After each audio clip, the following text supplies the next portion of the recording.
Vamos aproveitar deixa e já começar a nossa conversa. Eu queria, em um primeiro momento, dar boa noite para todo mundo que está aqui hoje nesse evento, final de ano, dezembro, ninguém aguenta mais nada feito por via remoto, mas eu entendo que esse é um tema de extrema importância e que se reunir para debater e para conversar é reconhecer como esse debate precisa ser feito na realidade do Brasil.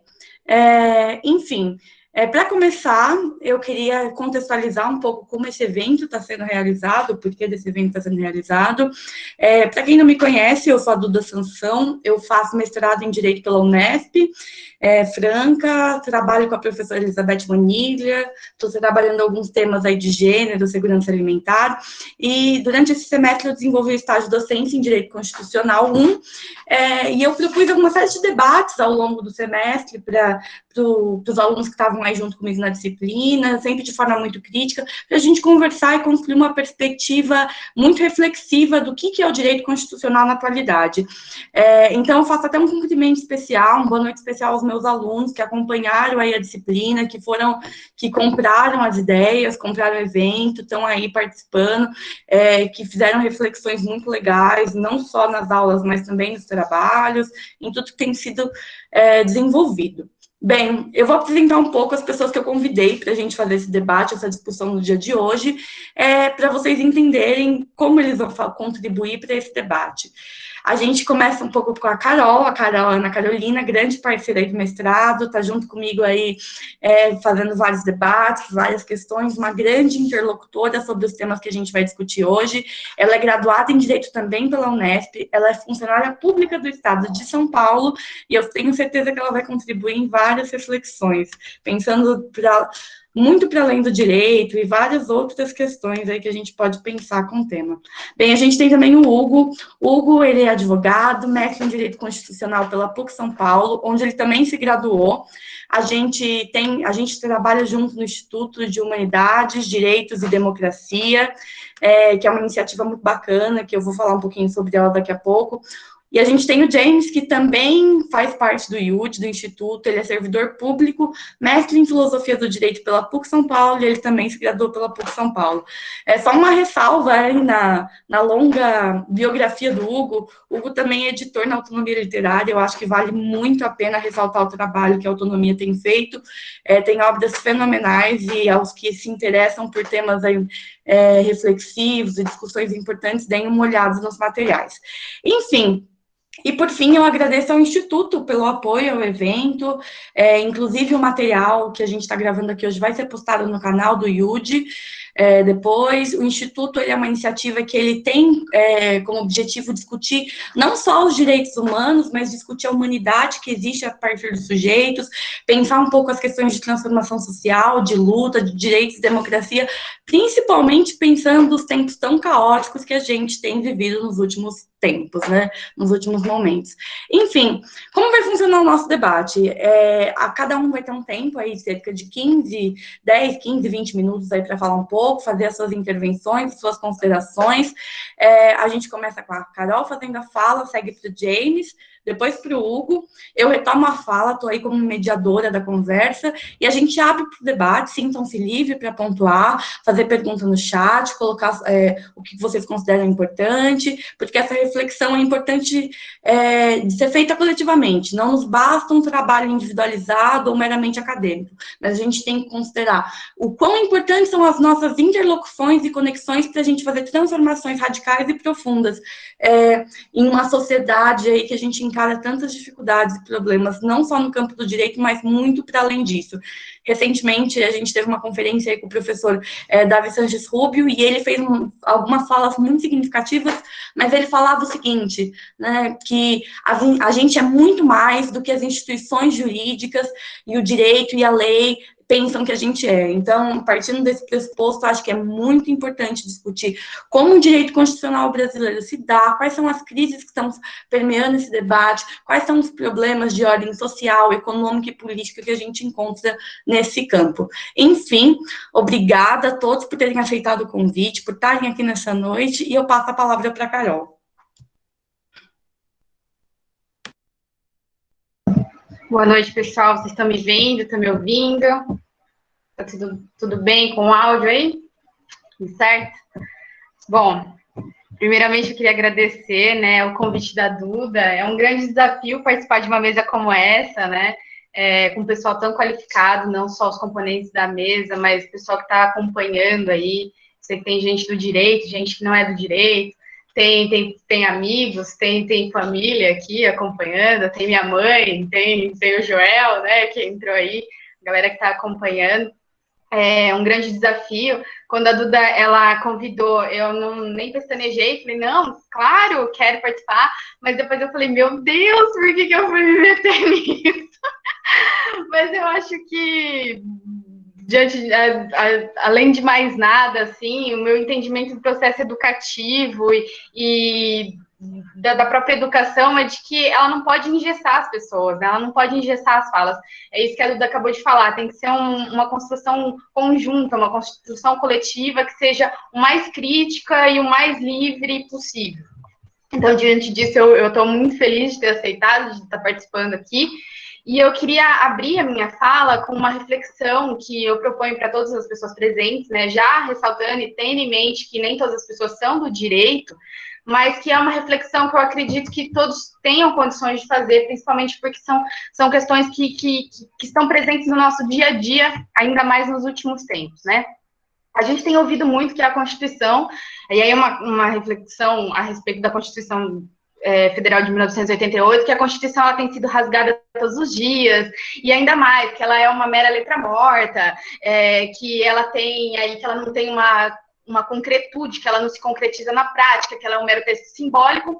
E diante dessas falas todas, se a gente partir dessa ideia, eu queria refletir com você, então, por que, diante de tudo isso, se ela é uma mera letra morta, por que a gente defende ela? Eu queria que essa reflexão ficasse na cabeça de vocês, que a gente pudesse retomar essa reflexão quando a gente for propriamente abrir para os debates, né? Mas eu começo, então, com essa ideia. Por que a gente defende ela? E, bom, vamos lá. Eu pretendo fazer aqui uma fala, né, que ainda que básica, assim, sobre constitucionalismo, para desembocar nessa Constituição de 88 mesmo, né, e sobre as influências sociais, econômicas, políticas e culturais que não só o constitucionalismo, mas o direito em si, eles sofreram e sofrem ao longo do tempo histórico, né. Eu entendo aí na contramão de um movimento positivista que tanto fez escola, né, não só no direito brasileiro, mas no mundo todo, que o direito ele deve ser analisado de uma forma crítica e não de forma isolada, né? De uma forma o mais próximo possível de todos esses outros elementos que eu citei, né? Sociais, econômicos e políticos, né? A partir disso, então, em primeiro momento, né, a gente vai analisar aqui o constitucionalismo como movimento sociopolítico, jurídico, que surge principalmente do estudo ou do se debruçar, por assim dizer, né, sobre os fenômenos das constituições nacionais que surgem ali a partir da Revolução Americana de 1776 e da Revolução Francesa de 1789. Com relação a isso, né, esse constitucionalismo moderno, que é o chamado constitucionalismo moderno, ele está inserido, logo nesse seu nascimento, por assim dizer, no contexto de revoluções burguesas, revoluções liberais, né? E é importante destacar, com relação a isso, que esse constitucionalismo, ele surge e carrega, inclusive até os dias atuais, um caráter de movimento garantidor das liberdades individuais, né? Ele vem, e aí desde esses marcos históricos até o momento atual, como tendo uma principal característica que é impor, através da Constituição, limitações ao Estado, né? A gente pode pensar que na Revolução Burguesa será muito forte, né? A intenção da burguesia de limitar o poder do Estado, a ingerência do Estado, tanto na esfera privada como na liberdade do indivíduo, né? Esse movimento, que é o constitucionalismo e tudo mais, que passa a ser, então, esse estudo desses fenômenos, essas constituições que passam a ser cada vez mais escritas, a partir desses marcos históricos que eu citei, ele guarda ligação direta com a ideia de democracia. E essa é a democracia que mais se aproxima com que a gente tem ideia de democracia hoje, né? Sem a gente esquecer, e a gente tem que lembrar isso, que naquele primeiro momento dessas revoluções, essa democracia, ela excluía, por exemplo, os direitos das mulheres, os direitos dos escravizados, né? Então, não é uma democracia como a gente tem hoje, mas, enfim. É importante a gente ressaltar isso, inclusive para a gente lembrar que os direitos eles devem ser vistos como construções, né? O professor Davi Sanches Rubio, que a Duda bem lembrou, ele falou bastante disso, né? Os direitos eles devem ser vistos como construções, como resultado das lutas sociais, né? E não somente como uma lei imposta. E aí, quando surge a ideia de constitucionalismo moderno, então, se está falando de constituições liberais, né? Como eu vinha falando. Essas constituições, elas tinham como principal característica a imposição de limites ao Estado, né? Que era visto como chamado Estado administrativo, ou Estado meramente fiscal, né? Ele deveria se abster de intervir na economia, né? Ou na promoção da igualdade material. E aqui a gente está falando de um momento em que a igualdade é vista sob o ponto de vista meramente formal, né? Nem isso, se a gente for parar para pensar nisso que eu falei, que mulheres escravizadas não tinham direito ali naquele primeiro momento. Mas esse cenário, né, assim como tudo na história é dinâmico e as coisas mudam, esse cenário ele vai mudar principalmente a partir da Segunda Guerra Mundial, com o chamado estado do bem-estar social, né? E aí o Habermas, né, que é sempre uma leitura muito interessante, embora seja uma leitura muito pesada, né? Mas ele faz uma análise dessa mudança na obra dele, Faticidade e Validade, onde ele vai dizer que ocorre a mudança de paradigmas do direito. Quando ele faz a análise, ele não está falando só do direito de forma isolada, mas ele fala da mudança de paradigmas do direito, ele vai dizer que houve uma passagem entre o paradigma do direito formal burguês ou liberal burguês, né, que é aquele que nasce ali, então, com essas revoluções, e passa para o paradigma do direito do estado do bem-estar ou simplesmente paradigma do direito social, que ele vai dizer, né?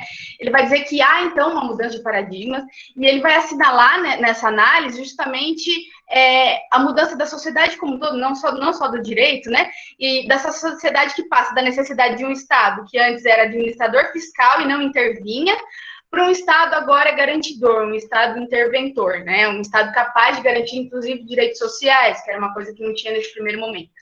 E aí, nesse ponto, alguns teóricos, o próprio Habermas vai estar entre eles, né? Eles falam considerações importantes acerca da igualdade, que passa de meramente formal, né? Naquele primeiro momento, como eu vinha falando para vocês, para a igualdade material, ou para a necessidade de uma construção de uma igualdade material, e do que isso representa para a democracia. E a gente pode pensar em várias coisas, né?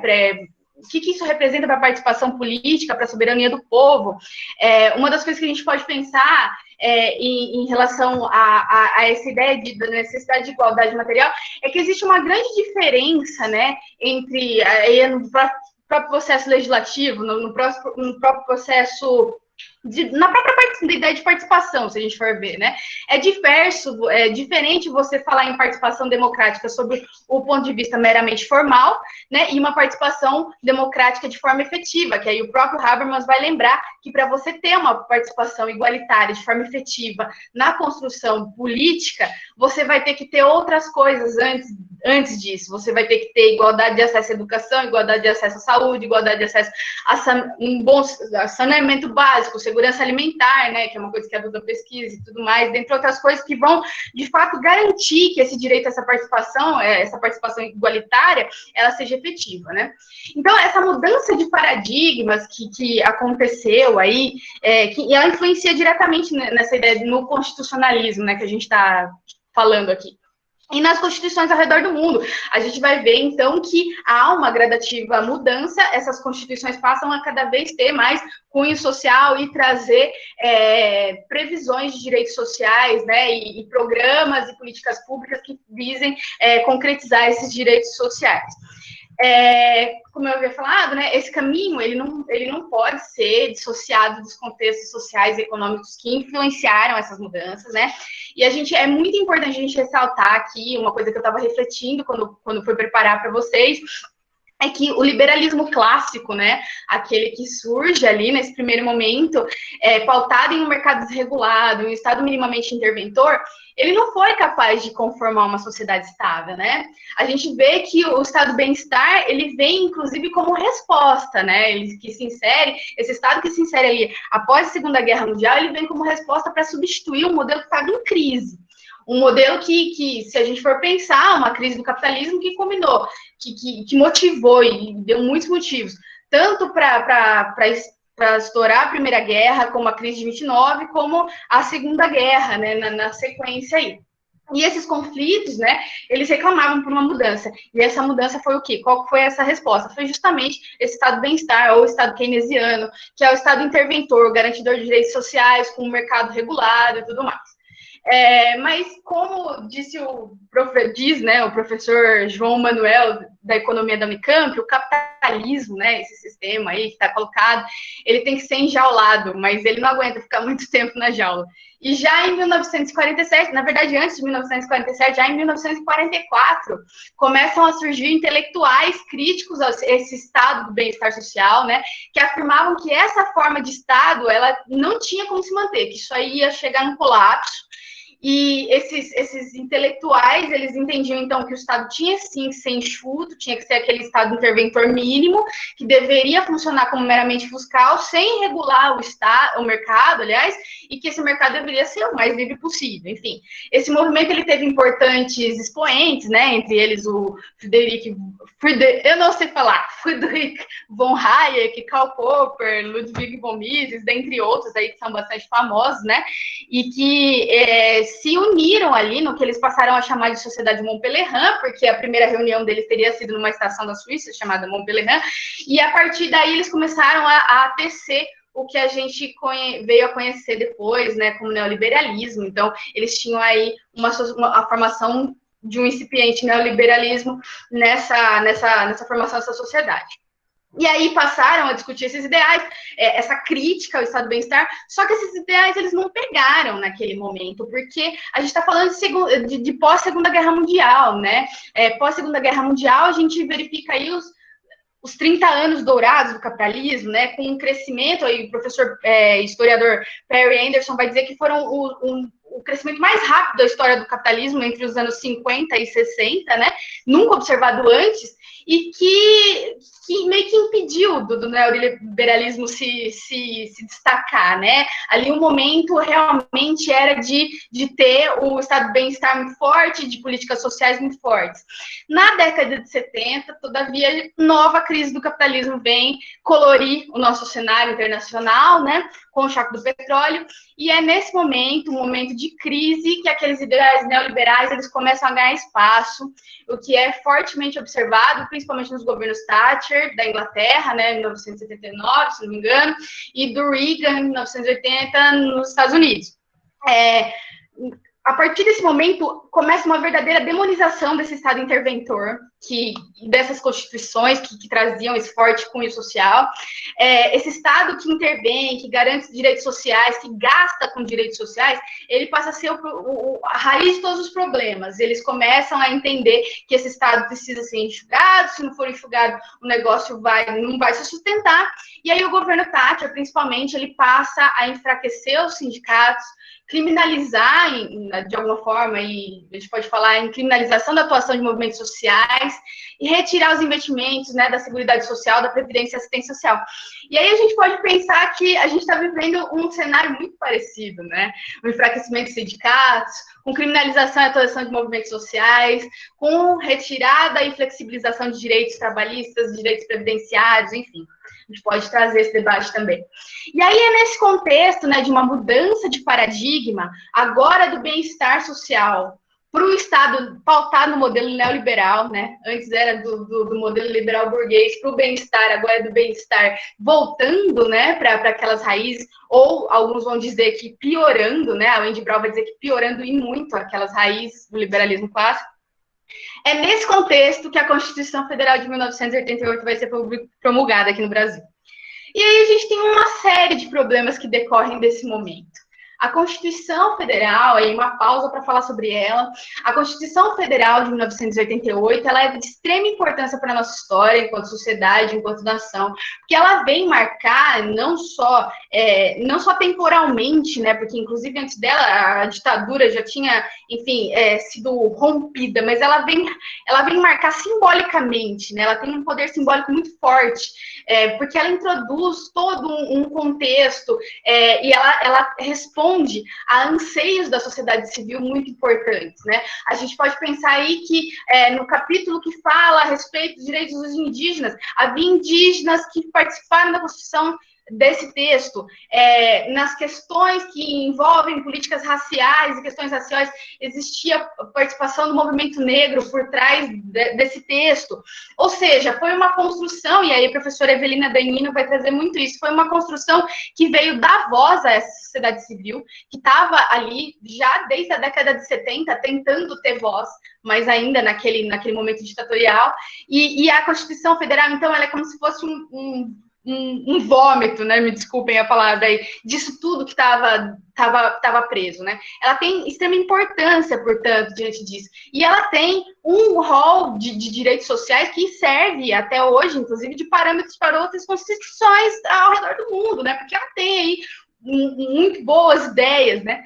Só que como ela surge nesse cenário internacional que eu vim construindo com vocês aí desde o começo da minha fala, que já estava implantado o modelo neoliberal em volta do mundo, ela começa já muito problemática, né, no nosso solo aqui. Já em 1900, no final de 89 para 90, né, com a ascensão do governo Collor, eles tentam fazer uma contra-reforma, por assim dizer, uma contra-constituição, né, tentam modificar essa Constituição e principalmente barrar o capítulo da ordem social que vinha na Constituição. O professor Eduardo Fagnani, que também é da economia da Unicamp, vai trazer muito isso, vai trazer muito essa discussão de como, ao longo desses 30 e poucos anos, 32 anos, né, da Constituição, ela tentaram relativizar, tentaram barrar aquilo que ela traz, principalmente nas questões sociais, né? E aí a gente pode citar diversas coisas, né?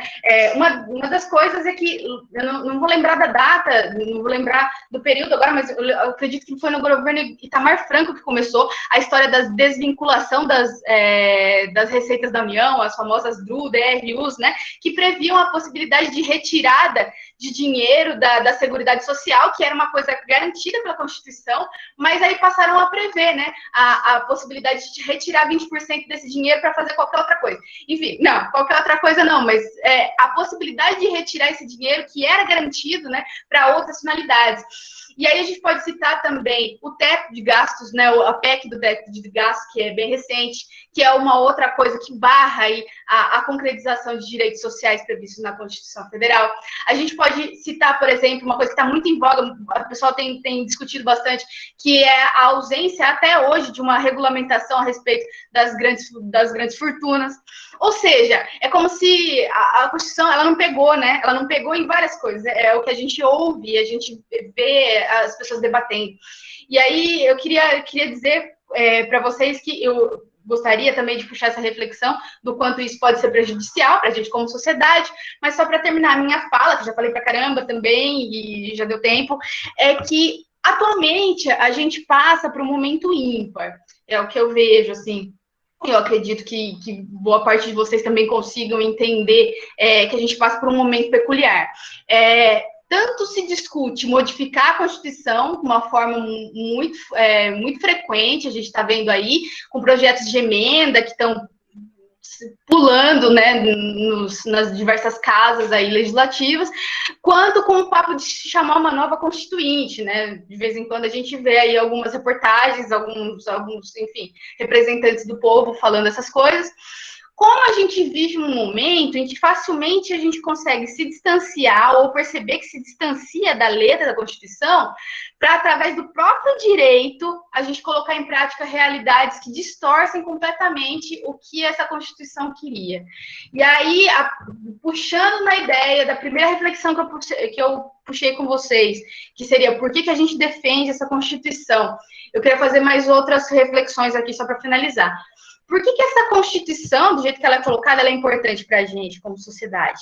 E mais importante do que isso, por que é importante interpretar ela de acordo com a vontade do constituinte originário? Aquela vontade que nasceu ali de uma construção coletiva, de ser a voz dos anseios da sociedade civil, dos movimentos sociais. E por que é importante lembrar desse projeto de nação que se queria construir naquele momento? E aí, eu fazendo isso, já passo para o próximo aí, para o James. Obrigada. Obrigada, Carol, pela fala. Excelente, como sempre, fenomenal, não preciso nem te falar isso. Passo a fala para o James. Se alguém tiver, inclusive, alguma pergunta específica para a Carol e quiser jogar no chat já, depois a gente volta para elas também. Bom, James, a palavra é tua.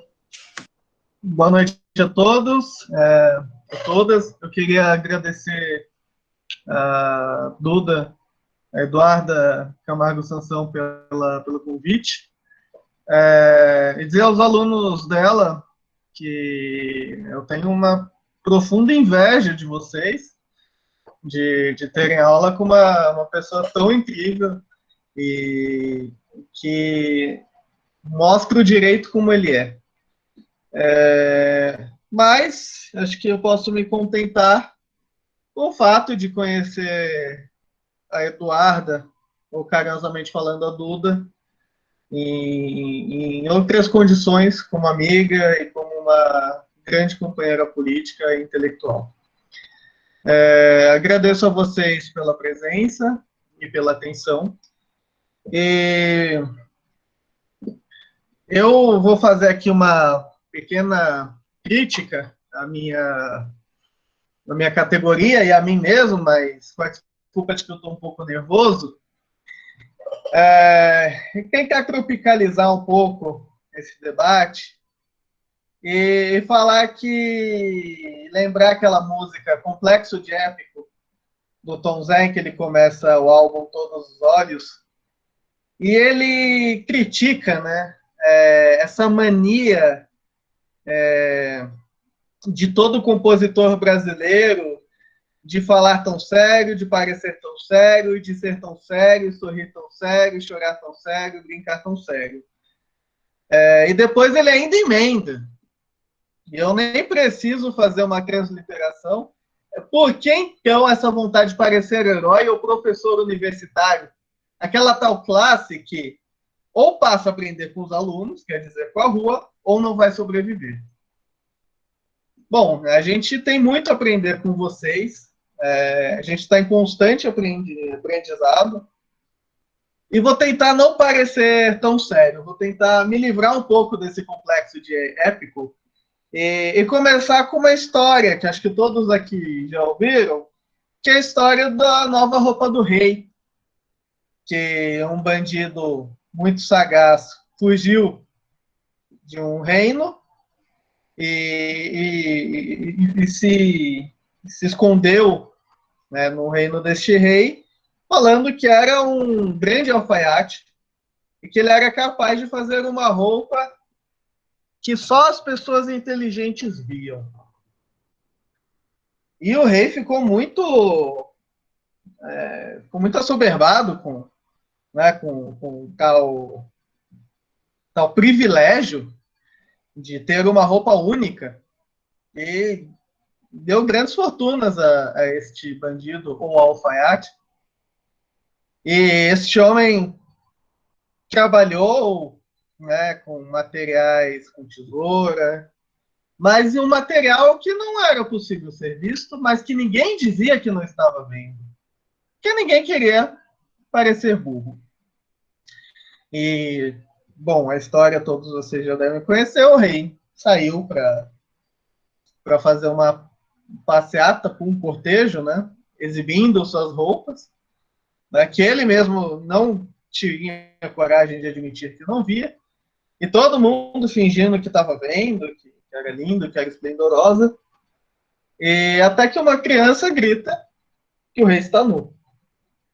E, bom, eu acho que a gente precisa ter um pouco desse olhar dessa criança. E eu poderia dizer que essa criança, numa perspectiva teórica, seria um materialista histórico, né? O menino, ele entendia de dialética. E não precisa ser um grande sábio para entender de dialética, porque a contradição está nas coisas, né? A contradição está em tudo. E para iniciar essa conversa, já entrando no assunto do direito constitucional mais especificamente, Eu gostaria de pedir licença para mais uma breve citação, que dessa vez é do livro Esaú e Jacó, de Machado de Assis, em que trata do conflito entre os irmãos Pedro e Paulo. E o contexto histórico é a passagem da monarquia para a república. E num determinado momento, o Machado diz: nada se mudaria. O regime, sim. Sim, era possível. Mas também se muda de roupa sem trocar de pele. Comércio é preciso. Os bancos são indispensáveis. No sábado, ou quando muito, na segunda-feira, tudo voltaria ao que era nas vésperas, menos a Constituição. Bom, a mudança de regime seria uma troca de roupa sem troca de pele. Então, a gente pode dizer que essa roupagem, a gente poderia chamar de uma roupagem constitucional. E o que seria essa pele? A pele seria a base material da sociedade. Os bancos, o comércio, de uma sociedade, a base material, a base econômica dessa sociedade. Então, acho que a primeira coisa que a gente tem que ver quando a gente trata da evolução do constitucionalismo, né, é se trocou-se a roupa ou teve algum tipo de impacto na pele. Bom, a pele pode envelhecer, pode ser esticada, mas fatalmente, como um tecido orgânico, ele morre. Capitalismo hoje não é tão jovem, não é tão velho, mas a gente já dá para ver que essa pele está sendo esticada, há vários reparos, e ninguém está querendo dizer que essa pele está feia. Bom, mas qual é a condição de vestimenta dessa pele hoje? Como a gente pode enxergar a Constituição de 88 como uma roupa das condições sociais, né, em que vivemos? Bom, eu quero, então, tratar do constitucionalismo brasileiro a partir daquilo que está subjacente. Eu não sei se todos vocês já ouviram falar no termo estado de exceção. Se não ouviram falar no termo, vocês bastam ligar a televisão, ler o jornal, que vocês vão ver na prática o que é isso. E o filósofo Nikos Poulantzas, ele dizia que o Estado capitalista de exceção, ele se manifesta de três formas: ou como bonapartismo, ou como ditadura militar, ou como fascismo.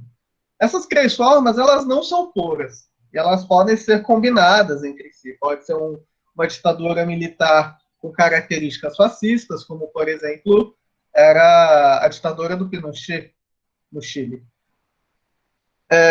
A questão é que será que o Estado de exceção capitalista ele só vai se manifestar nessas três formas? Bom, a gente precisa entender um pouco sobre o que seria a negação. Numa perspectiva dialética, a gente não pode entender que as coisas são puras. Numa lógica de não contradição. As contradições existem. Então, um novo regime, ele sempre vai ter alguma característica do velho. Já adiantando, a Constituição de 88, ela trouxe muitas novidades em relação às constituições anteriores, mas, por exemplo, ela manteve algumas coisas da mesma Constituição da ditadura militar, como, por exemplo, o formato do STF ou a existência da polícia militar. E o Maquiavel, ele diz que nada poderá impedir que resvale no seu contrário pela semelhança que tem a virtude e o vício. Bom, a democracia é uma virtude. E entre os vícios que a gente viu, né, do estado de exceção, citado por Polantzas, seria o bonapartismo, a ditadura militar e o fascismo. Mas como se dá essa relação entre virtude e vício hoje? Bom, aí a gente tem que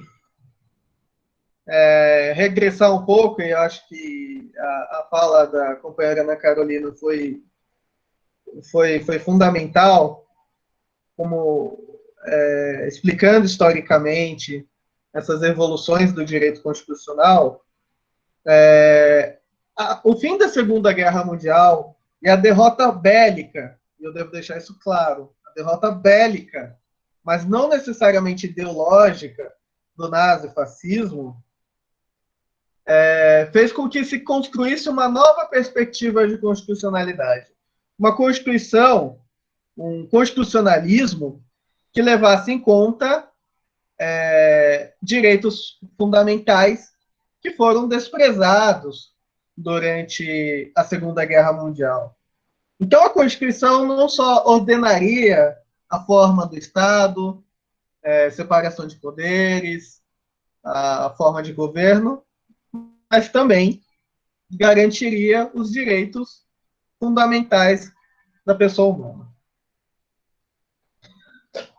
E o Ferrajoli, ele diz o seguinte, que a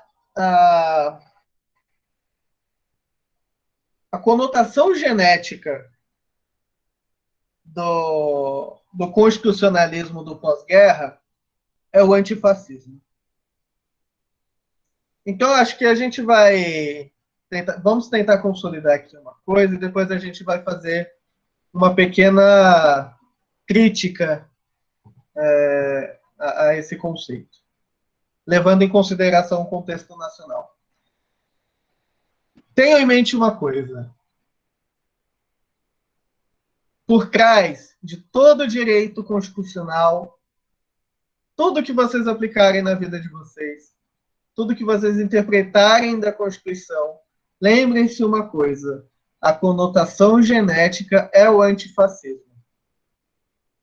Toda atuação jurídica tem que ter em mente o antifascismo. E isso é numa perspectiva mundial.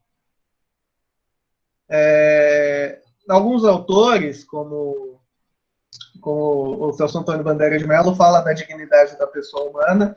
Sim, a dignidade da pessoa humana, mas por trás disso ainda está,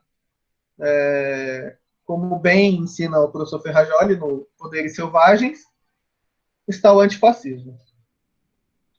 Bom, mas qual seria a conotação genética do fascismo?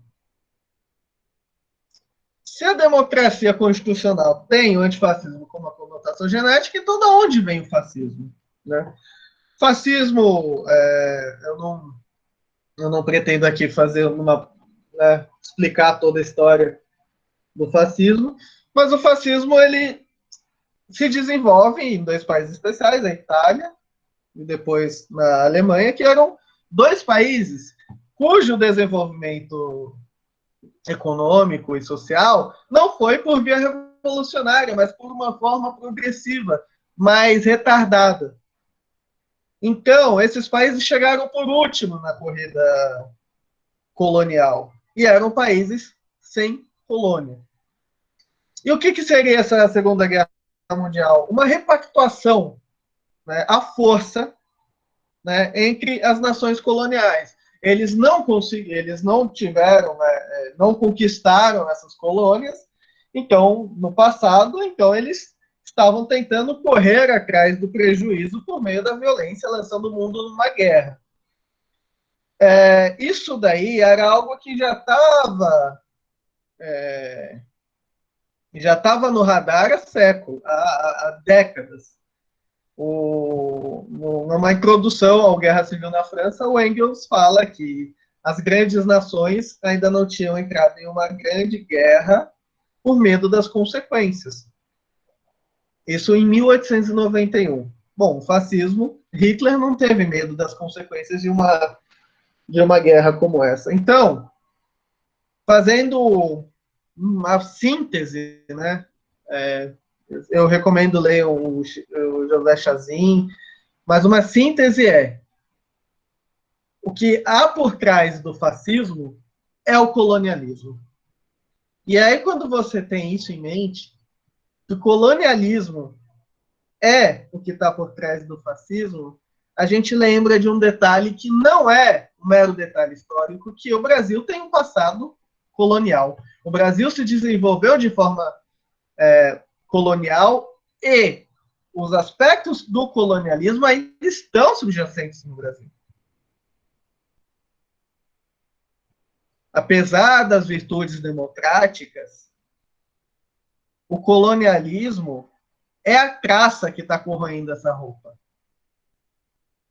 A roupa foi feita, mas há uma traça que faz com que esse rei fique nu, novamente. Só que, infelizmente, no direito, as pessoas não são... muitas vezes não são ensinadas, ou muitas vezes por uma questão ideológica, não querem enxergar a nudez do nosso sistema econômico extremamente desigual. Não só há uma roupa deteriorada, um sistema constitucional deteriorado, como há uma pele. A pele humana, né? A pele que se mostra por baixo, que são o aspecto econômico, as bases sociais também estão completamente adoecidas. E aí vocês talvez me perguntem, mas quais são esses elementos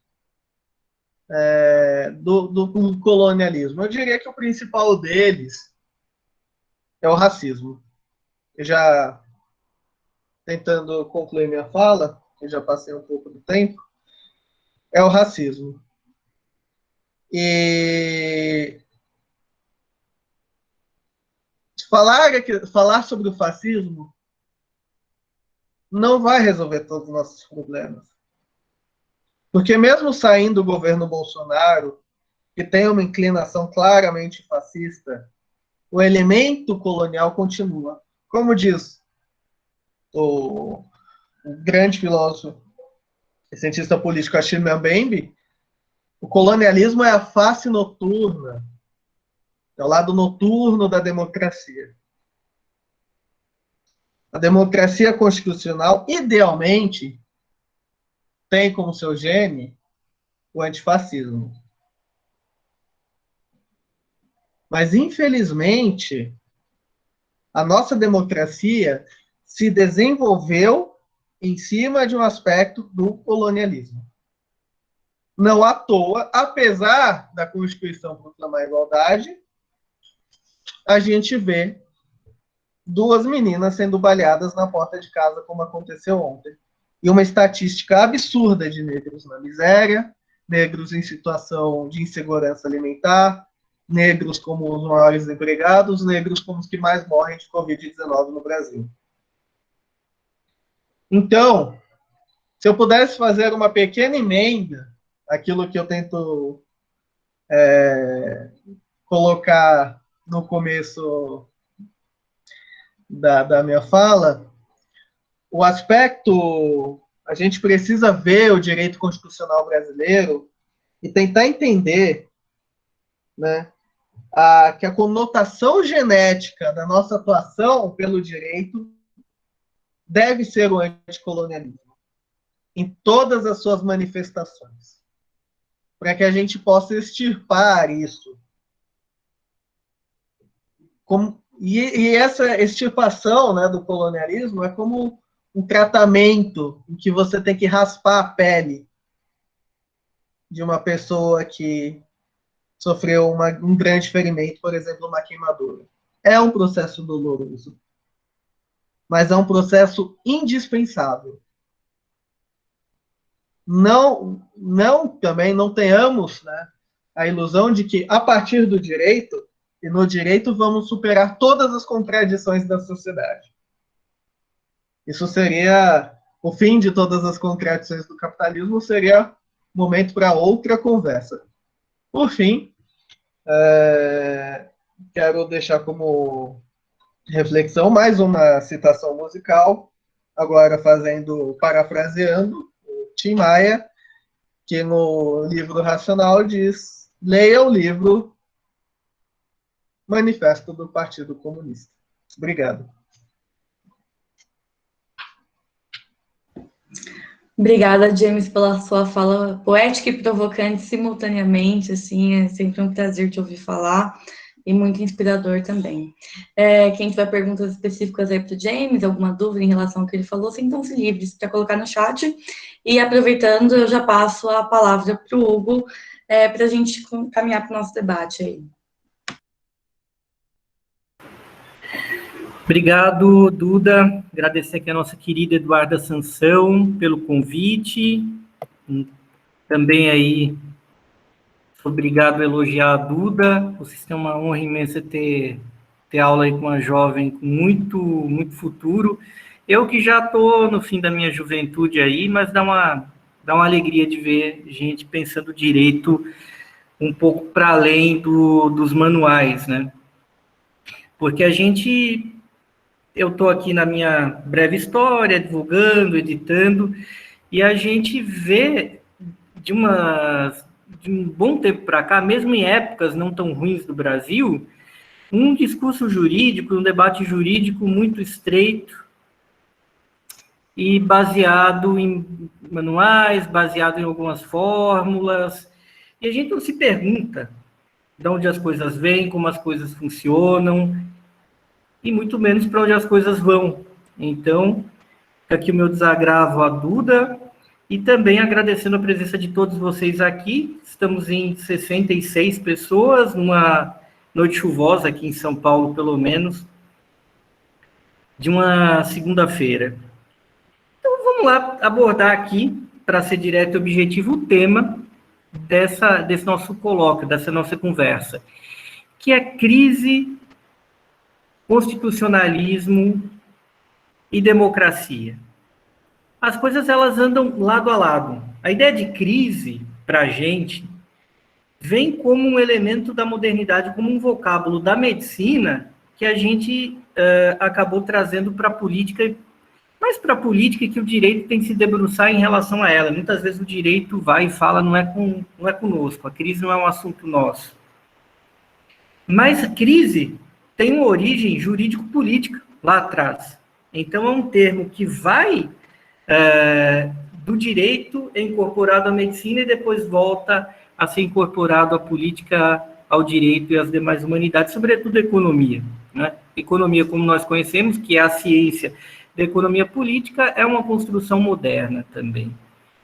E a crise, ela vai, embora tenha uma origem eólica, ela é usada em grego, no grego clássico, sobretudo a partir do século IV, com figuras como Ésquines, que vão debater a crise como esse momento. O que significa crise? Crise e crítica têm a mesma raiz. É o momento da distinção, o momento do julgamento. A crítica, que nós usamos na estética, na arte, crítica significa arte de julgar.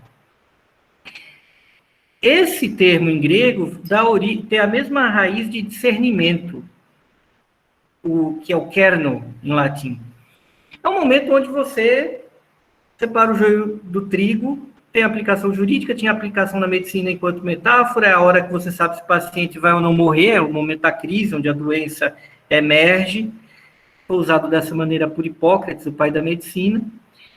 E a gente tem uma visão da crise como um elemento externo, como um infortúnio, como um meteoro que cai, como uma coisa que droga, essa crise veio. O que é uma leitura objetivamente errada, porque as crises, elas são inerentes às sociedades humanas e, sobretudo, principalmente na modernidade, o capitalismo, ele nos traz a uma realidade onde as crises são cotidianas, as crises são cíclicas. O capitalismo traz para dentro do seu funcionamento normal o elemento da crise, e não poderia ser diferente com o constitucionalismo. digamos, a expressão ideológica disso, que nós chamamos de constitucionalismo, vai dizer que a Constituição serve para dirimir pacificamente essas crises, o que é uma invenção, é uma noção meramente ideológica, é uma ilusão, é um encobrimento da realidade.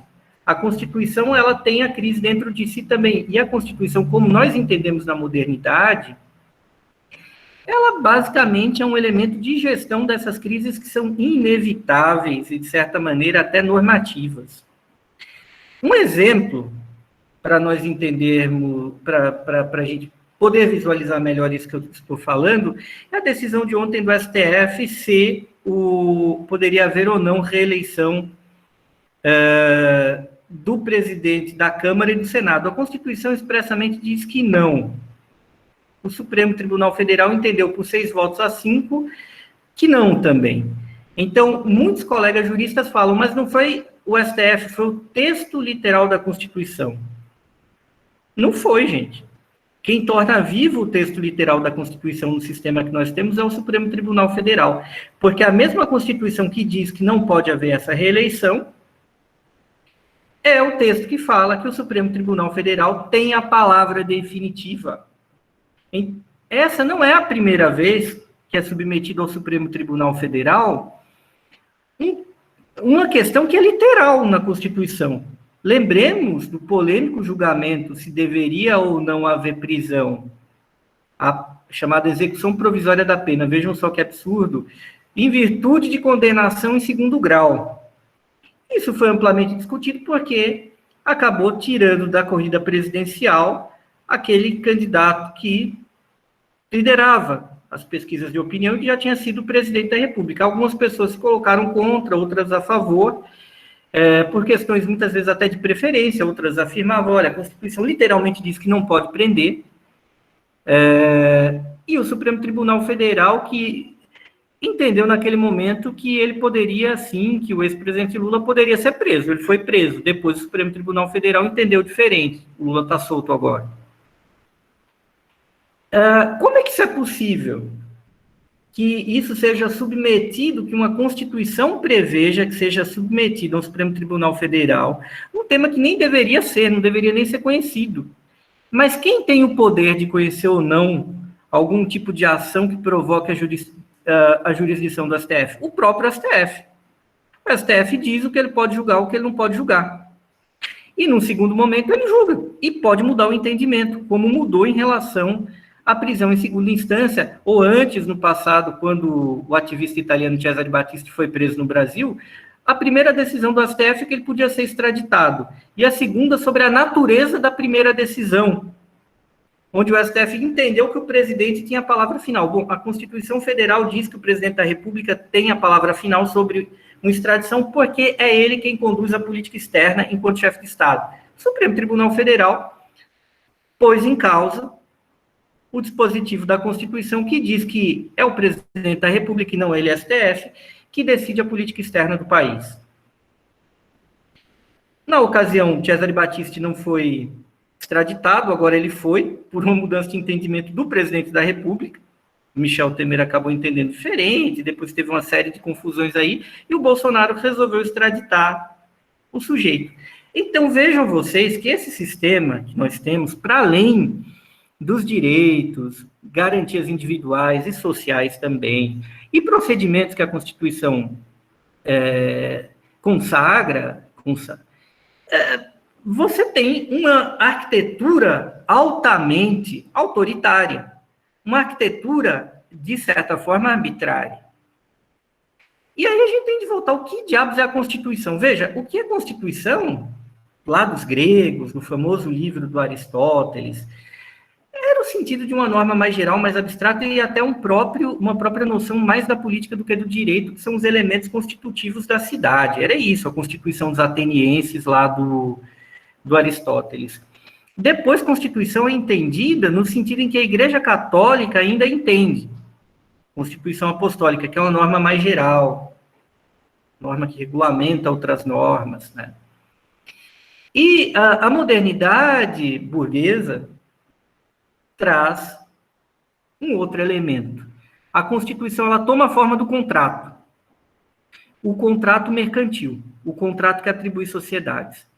E esse contrato, essa ideia contratualista, como a gente aprendeu na escola e na faculdade, ela passa a explicar a própria comunidade humana. O próprio termo sociedade não era empregado para definir a coletividade, até a modernidade burguesa. Sociedade, até a Idade Média, dizia respeito à sociedade mercantil, aos sócios de uma empresa.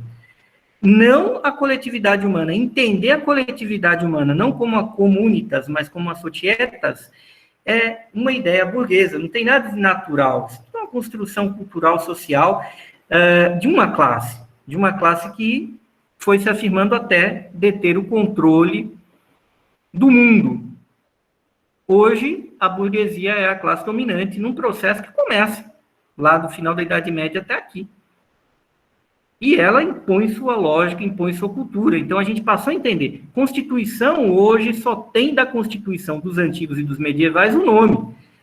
O conteúdo dela é um elemento do direito privado, que era regulamentado, na Idade Média, pelo direito comercial. O direito comercial, que na Idade Média, era, por definição, uma disciplina transnacional, porque os tribunais do comércio aplicavam as regras atinentes ao comércio e à empresa em toda a Europa, e não eram os reis, não eram os parlamentos locais, não eram os senhores, do mesmo modo que muitas regras de direito de família vinham da Igreja Católica, que, por definição, antes era uma organização transnacional.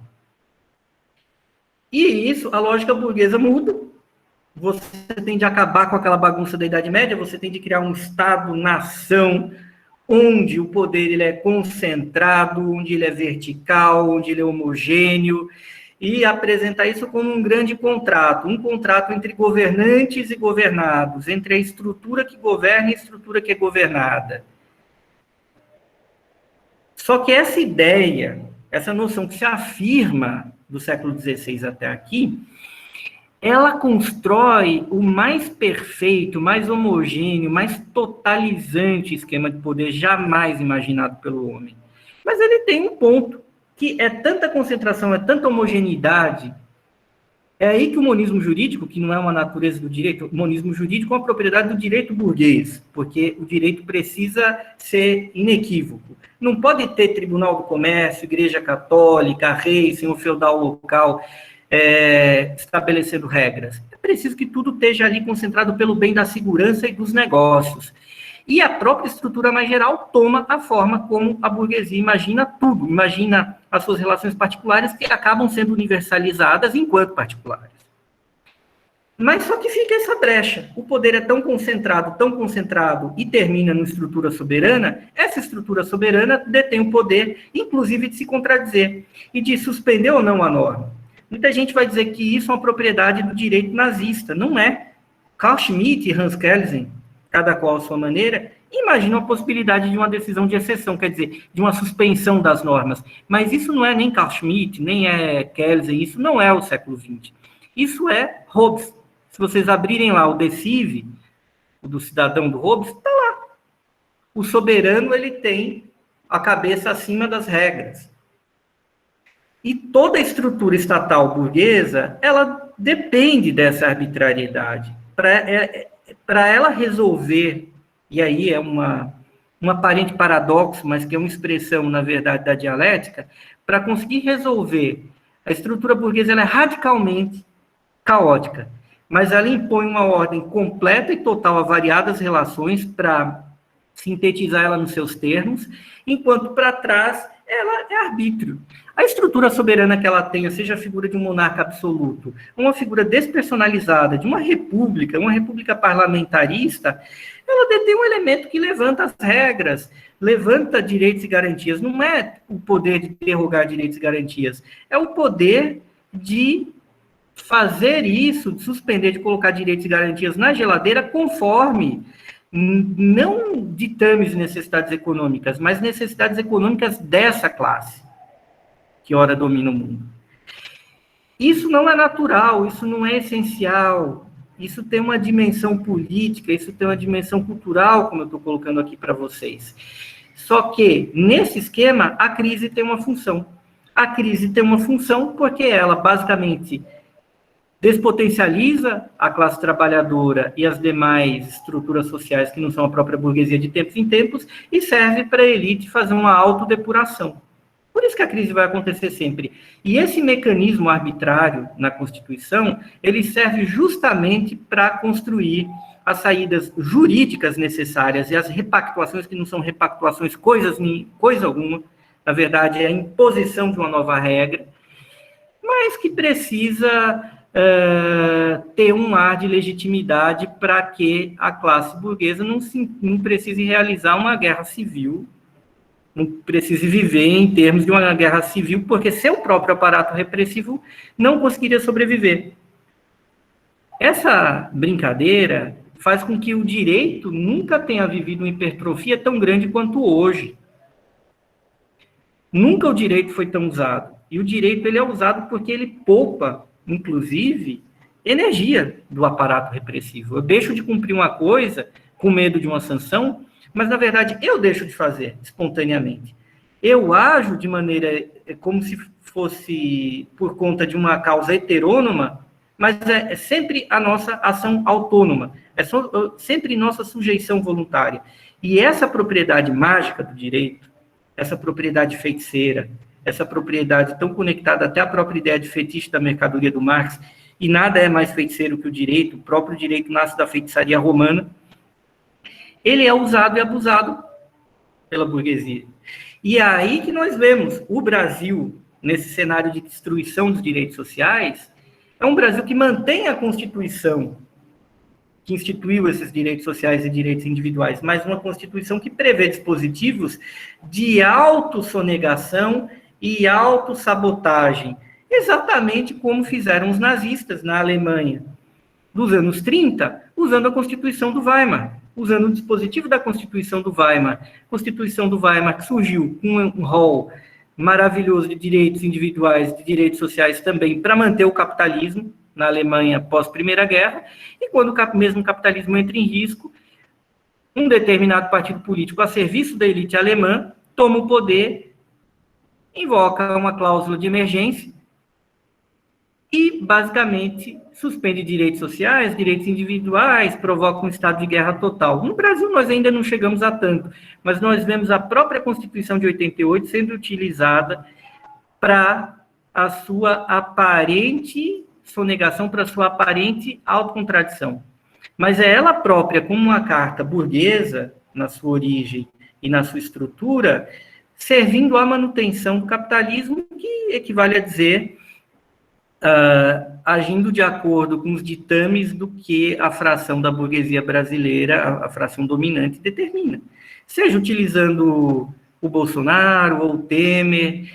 E o STF surge como esse elemento mistificador, pronto a fazer toda essa feitiçaria e criar essa aura de legitimidade, onde cada um cumpre o seu papel num grande teatro, mas que, no fundo, a grande exceção que existe é a exceção que sempre existiu, como diria Walter Benjamin, porque se é uma coisa que a tradição dos oprimidos nos ensina, é que o estado de exceção em que vivemos é regra geral.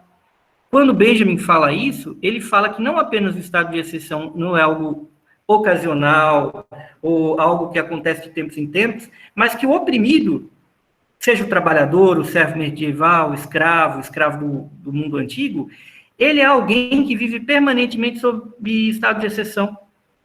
Que isso que muitas vezes a gente chama de estado de exceção é o estado de exceção que afeta aqueles que são cidadãos, que têm seus direitos, ou por direito ou na prática, reconhecidos a priori. Porque essa sempre foi a distinção entre o trabalhador e o proprietário desde o mundo antigo. O escravo é aquele que não tem o corpo, a violabilidade do corpo garantida a priori. Não apenas do ponto de vista do castigo físico, mas do que quer dizer a atividade laboral. Os escravos ou os trabalhadores empregados atualmente que acham que são diferentes dos escravos e não são, basicamente trabalham com coisas diferentes e têm outras doenças e sofrem outros acidentes de trabalho, muitas vezes de natureza psíquica, têm o corpo, por conta da natureza de sua atividade, a natureza a qual eles são obrigados, tem um corpo exposto, enquanto o cidadão é aquele cujo corpo não é violável a priori. o nosso sistema, que aparentemente teria posto fim a isso, serve a mistificar uma forma mais sofisticada de economia despótica, que vem lá do mundo antigo e que alcançou sua forma, está no auge da sua forma, nesse capitalismo financeiro.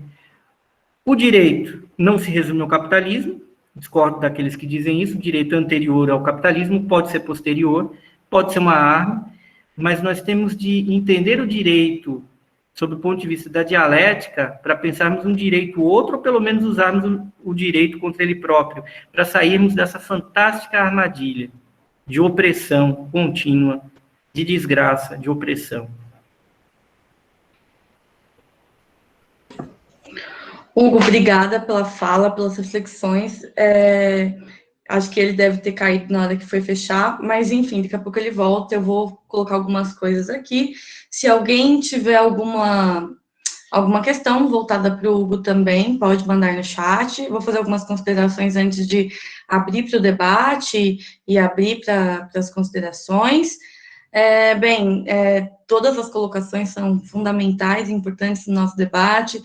Quem seguiu comigo aí na disciplina, acho que viu vários pontos que a gente abordou e debateu em todas as falas, e acho muito importante a gente considerar esse aspecto da crise, onde que o direito se encontra, não só para além de todas as questões que já foram colocadas aqui, mas considerando que o Brasil é um país latino-americano, em uma posição colonialista, que reflete, que tem uma série de contradições, acho que a palavra contradição expressa muito bem o que a gente precisa enfrentar no campo do direito, e a ideia desse evento, dessa conversa, desse debate, é justamente colocar algumas provocações em nós, no sentido de evitar a naturalização de alguns problemas que a gente enfrenta. Não há como, e assim, se alguém tiver uma discordância ou algum contraponto, sintam-se livres para isso, mas não há como construir soluções fáceis para os problemas que a gente tem na realidade brasileira. Né? Na nossa última aula, a gente conversava justamente sobre os direitos previstos na Constituição e todos os dados que demonstram que eles não são cumpridos.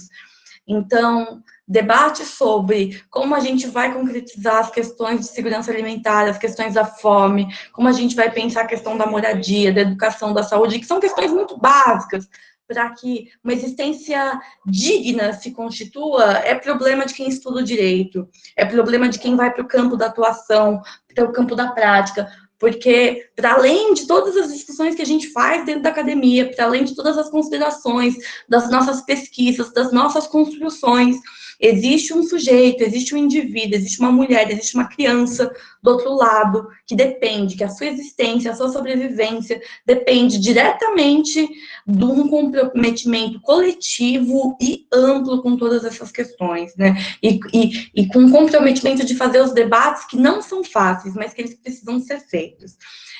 Quem quiser fazer fala, se quiser abrir o microfone, pode fazer isso. Só peço que se inscrevam pelo chat ou coloquem aí no levantar a mão para a gente não perder o controle. Enquanto isso, eu vou colocar as perguntas que o Diego colocou, tanto para a Carol quanto para o James. Para a Carol, a pergunta foi, né, em que medida o neoliberalismo contribuiu para a concretização do golpe de 2016? E aí, sinta-se livre, Carol. Esse Diego, que vontade de bater nele. É o meu marido que fica perguntando. Não, tô brincando. Pessoal, participem aí, os alunos aí, coloquem as perguntas, conversem com a gente, porque é importante a gente construir esse debate conjuntamente.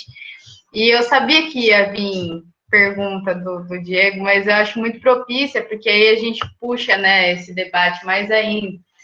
E acho que, não sei, ele já conhece a minha posição, mas eu acredito que o neoliberalismo ele contribui muito para o golpe, né? Na verdade, ele foi decisivo.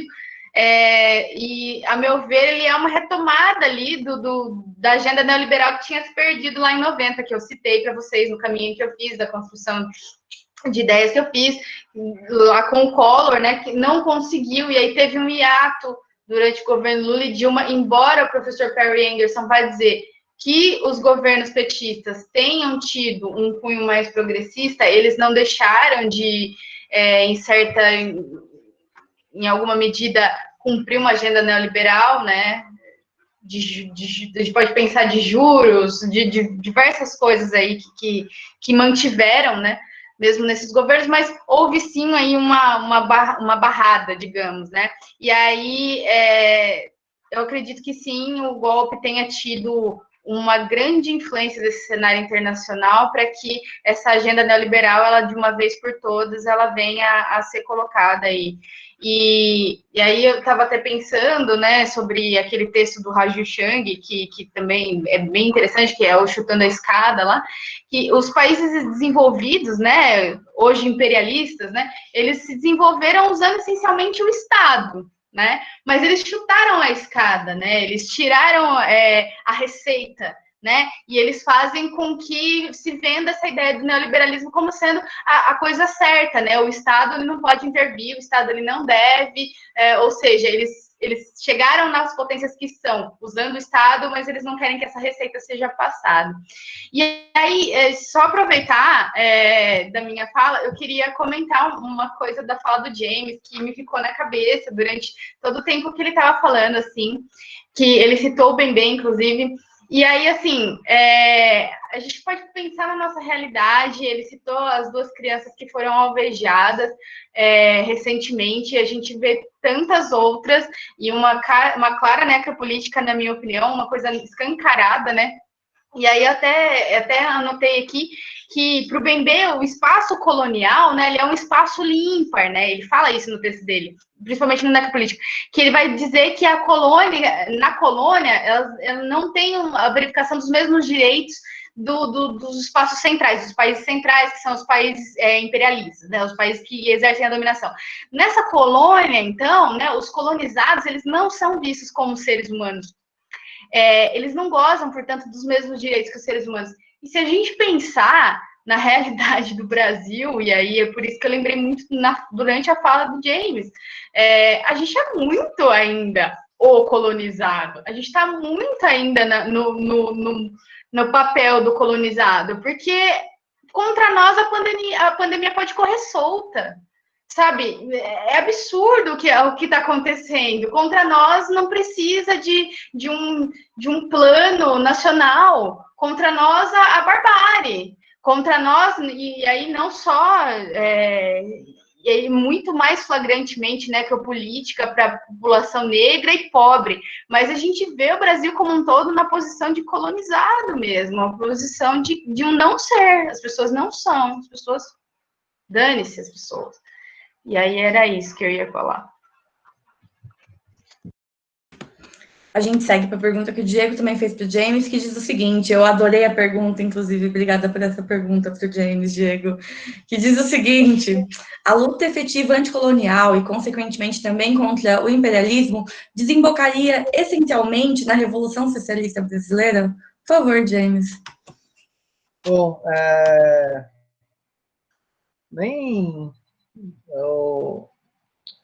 primeiro eu quero agradecer a Ana pelo complemento, acho que pela resposta dela.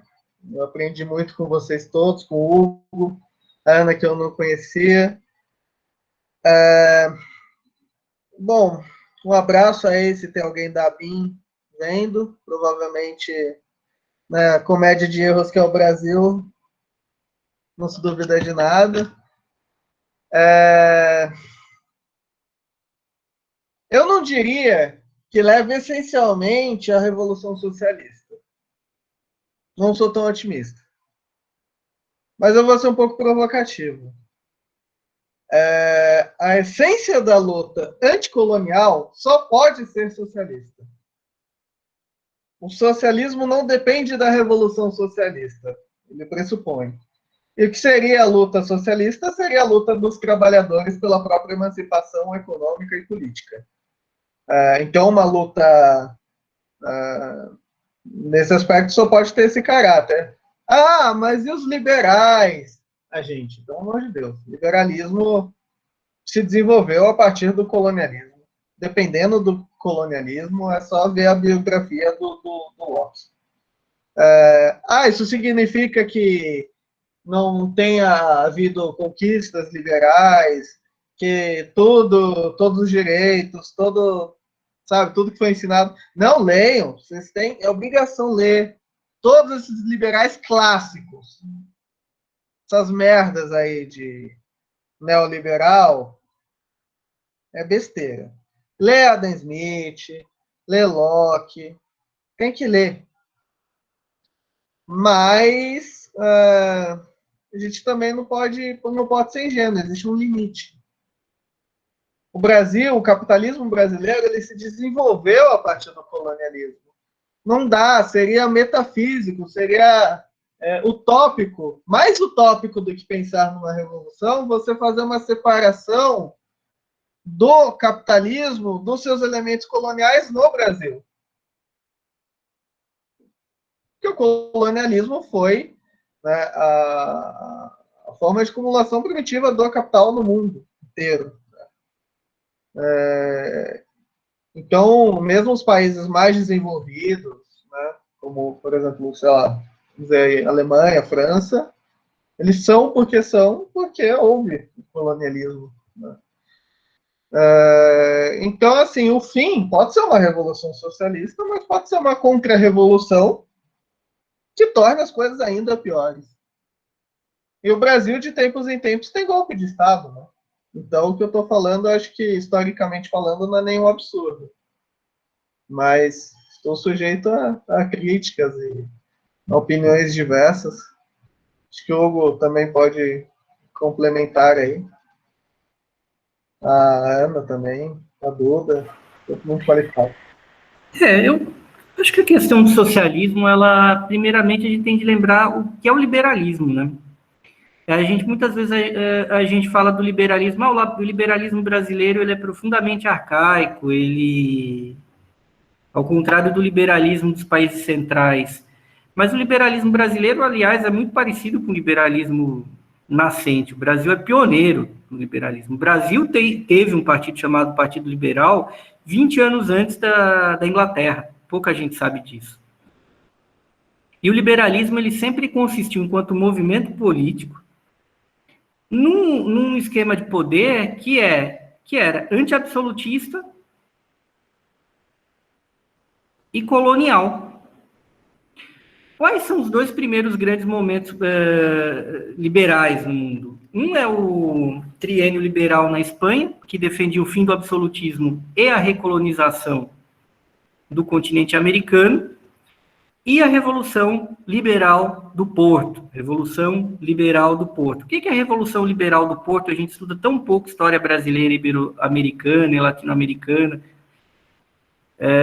A Revolução Liberal do Porto foi uma tentativa de Portugal recolonizar o Brasil. O Brasil formalmente não era uma colônia mais em 1820, ele era parte do Reino Unido. Brasil, Portugal e Algarves. E os liberais falaram, vamos aqui acabar com esse absolutismo, por outro lado, vamos recolonizar o Brasil, vamos recolonizar o continente americano. O liberalismo sempre foi isso. Quando hoje em dia tem muita gente que se surpreende, o sujeito defende o liberalismo, direitos individuais e tudo mais, mas quando chega na hora H dos direitos trabalhistas, dos direitos sociais, ele é contra. Gente, isso é extremamente... e, no fim das contas, esses mesmos direitos individuais e garantias desacompanhados de direitos sociais, eles acabam não valendo nada para a maior parte da população. Isso é o normal. Essa aparente contradição é a própria estrutura dialética do liberalismo. Então, a colonização, ela está ali com o liberalismo. Boa parte dos ministros ingleses da colonização, não é, que eram os ministros para a colônia, vinham do Partido Liberal. Isso não tem contradição nenhuma. O Canadá, que é governado por um liberal muito simpático lá, ele talvez cometa os piores crimes pós-coloniais na África de hoje em dia. As grandes mineradoras lá do Congo são da onde? Do Canadá.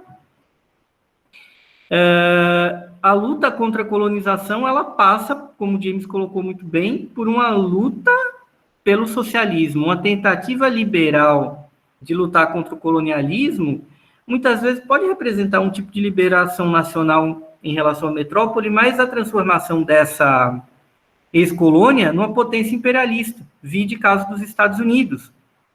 Ou vide o caso do Brasil, que rompeu com Portugal em virtude dos liberais portugueses, mas o que os liberais brasileiros defenderam junto com os conservadores? A manutenção de uma ordem de escravidão, um autocolonialismo. E o Brasil, com seu território colonial, praticou como ninguém um autocolonialismo.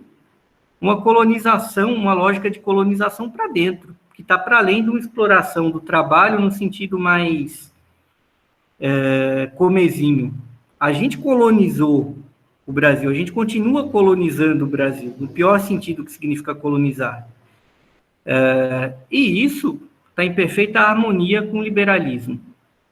Isso que a gente chama de liberalismo. Não vou nem culpar tanto Adam Smith, mas a construção do liberalismo enquanto movimento político na década de 1810 até hoje, é isso daí sem tirar nem pôr, e isso emprestou uma grande contribuição para o que a gente entende como constitucionalismo.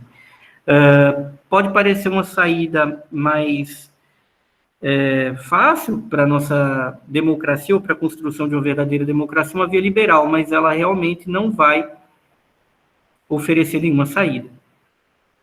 Isso é uma ilusão. Acho que é um tema quente, dá para falar várias coisas. Enfim, e tem uma pergunta do Léo para você, Hugo. Boa noite, Léo. Léo, nosso colega do mestrado, grandíssimo Léo.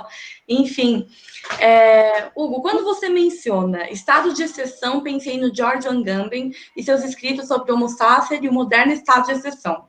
Alguns de seus críticos dizem que a leitura dele do Hobbes e do Foucault é muito errada, e sua teoria é reacionária. Você concorda? Olha, a leitura do Agamben é uma leitura possível de um gigante chamado Hobbes, né? Que é muito mal estudado entre a gente. A gente acaba passando por cima do Hobbes. Na verdade, eu acredito que o Agamben... Eu não sou agambeniano, o Agamben é um pensador heideggeriano, então aí a gente ia ter de entrar em um outro tema. Dentro do heideggerianismo, ele tenta uma saída que não vai na direção do nacionalsocialismo. Eu apontaria várias deficiências na leitura do Agamben. Não é Agamben quem cria o conceito filosófico de estado de exceção, tampouco o conceito jurídico. O conceito jurídico já estava inscrito lá, o Ausnahmszustand da Constituição do Weimar, e também Stato de Excezione é um termo recorrente do direito italiano, do direito constitucional italiano, como o état de siège, o estado de sítio que a gente incorporou na nossa Constituição, que é uma construção a bem da verdade francesa. Agamben não cria isso. Ele dá uma contribuição para entender determinados elementos complexos de uma figura que era nazi, como o Heidegger, mas não era um heideggeriano, que era Carl Schmitt, e Carl Schmitt faz o que faz, baseado na sua leitura do Hobbes.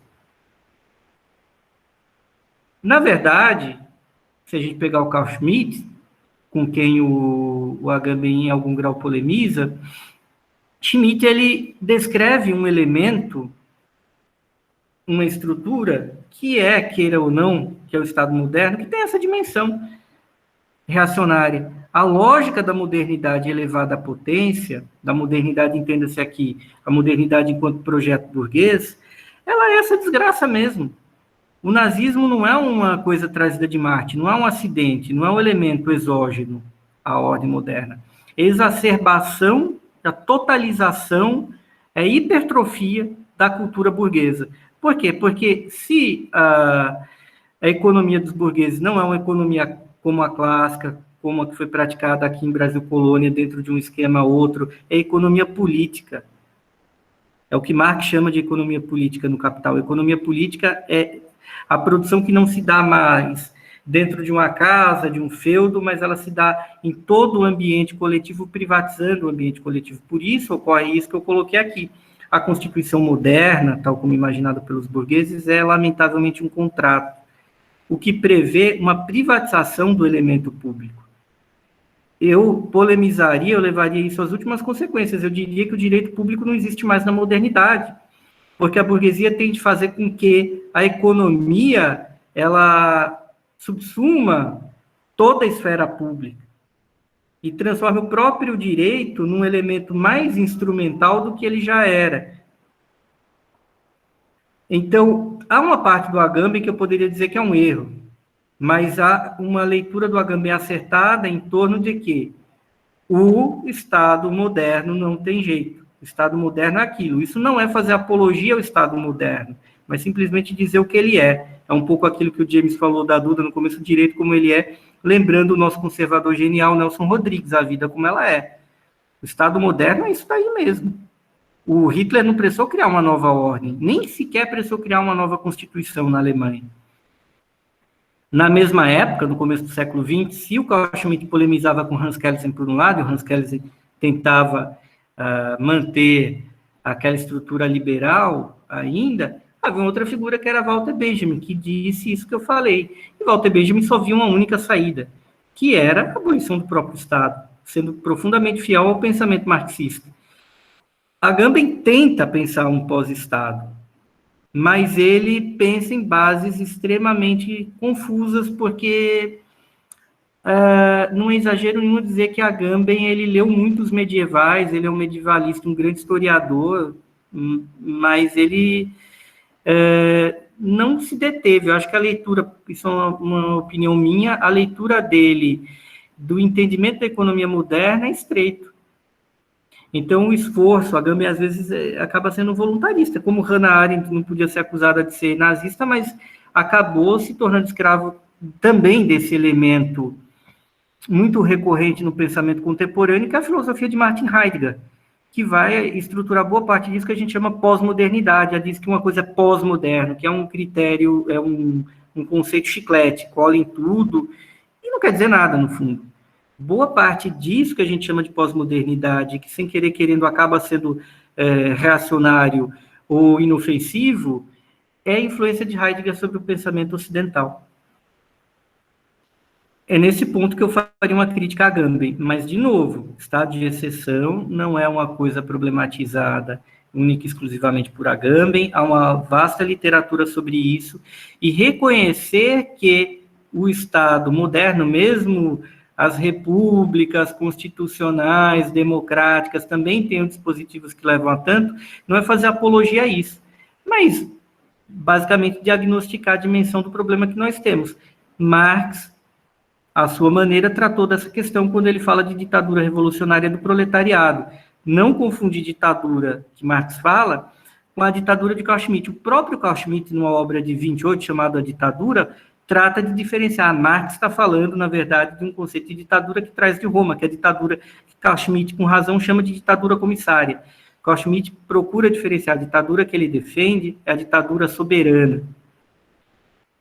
Nada mais é que a exacerbação da dimensão oculta do Estado moderno, para fins de sua sobrevivência.